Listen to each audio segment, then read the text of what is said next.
In 1933, the legendary Egyptian writer Tawfiq al-Hakim published a novel called The Return of the Spirit. Drawing on the events of World War I and the Egyptian Revolution of 1919, the novel tells the story of a young man who leaves his family to make a life for himself in Cairo, only to get swept up in revolutionary protests and thrown in jail. Among the book's many readers was a 16-year-old who, like the protagonist, was also a newcomer trying to make it in Cairo. When he read the line that the people of Egypt needed someone who could give voice to their thoughts and become their shining symbol, he found his life's purpose. He would become that person and lead the Egyptian people to liberation. That young man was Gamal Abdel Nasser, who would go on to rule Egypt for nearly 2 decades. After taking power, Nasser often said that the return of the spirit gave him his initial motivation.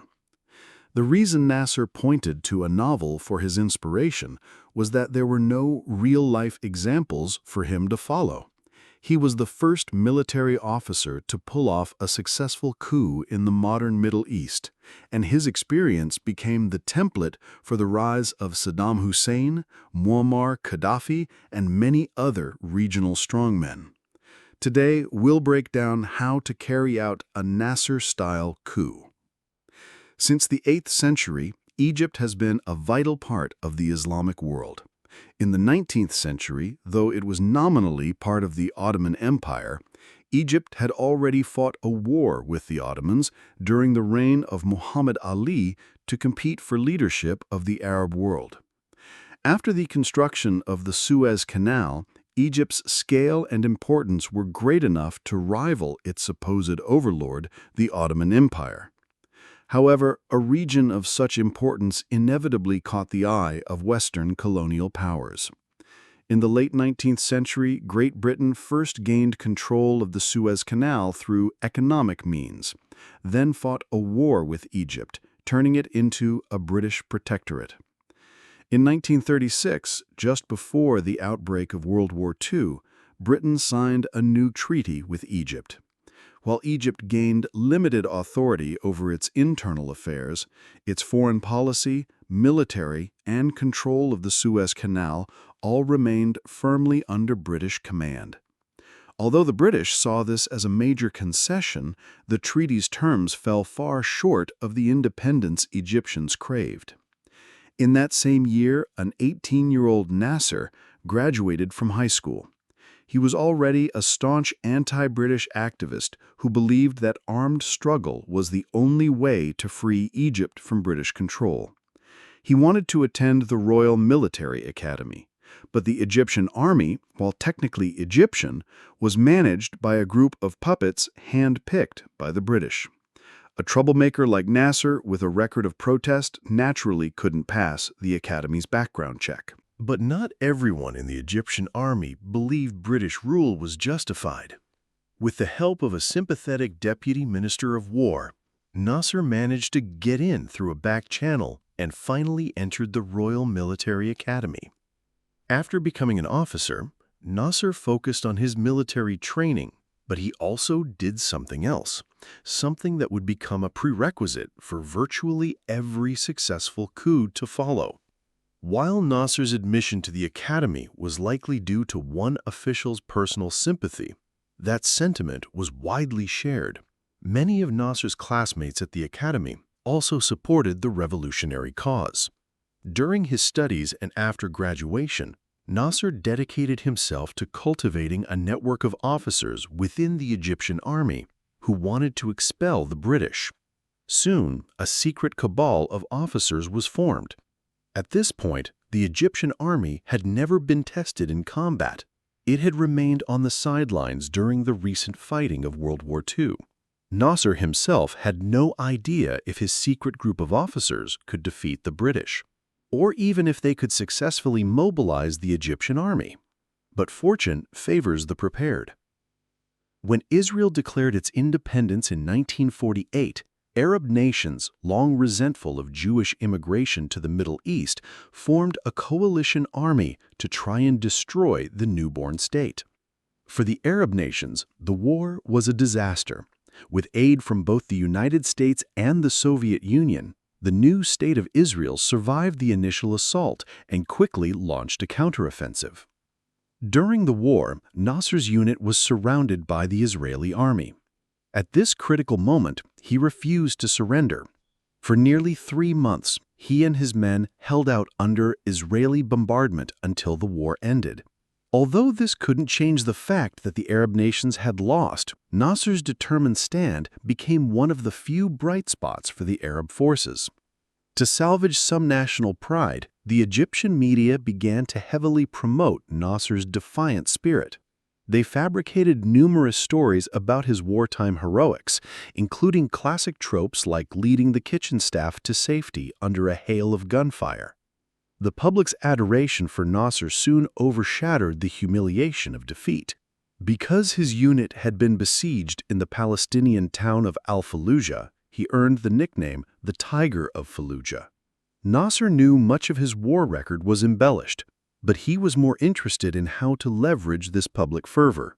The year after the war, using the immense prestige built up by the media, Nasser became the undisputed leader of the secret officer group.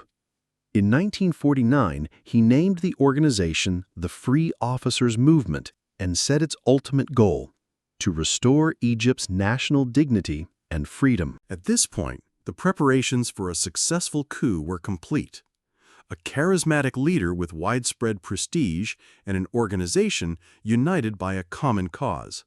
All Nasser needed now was the right moment to act. In the 1950 Egyptian election, the reform-minded Waft Party won. After taking office, however, the party wavered between the British and the Americans and failed to pass any meaningful policies. To break the stalemate, Waft politicians made a rash decision in 1951. They would break with Britain completely. They unilaterally tore up the 1936 treaty and declared Egyptian sovereignty over the Suez Canal. The British were stunned by the Waft Party's move. The Suez Canal was a critical artery that the British Empire could not afford to lose. When the Waft Party began inciting Egyptians to attack the canal zone, the 7,000 British troops stationed there moved quickly. They ordered the Egyptian police in the zone, who were standing by idly, to disarm. When the police refused, British soldiers opened fire.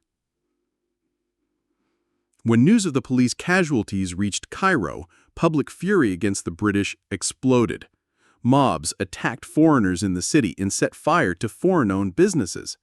The Waft Party had hoped that public resistance would force Britain to make concessions, but it was clear Britain was willing to go to war over the canal. Seeing the situation spiral out of control, the party hastily dismissed the government and cycled through 3 different politicians to take charge, but none could restore order. The monarchy's weakness was on full display, and the people's anger grew by the day. Witnessing the chaos, Nasser knew the time was ripe.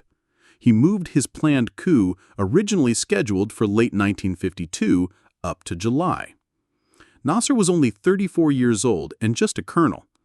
To increase the odds of success, he chose not to be the public face of the coup. Instead, he selected Mohammed Naguib, a 51-year-old lieutenant general, to serve as the figurehead.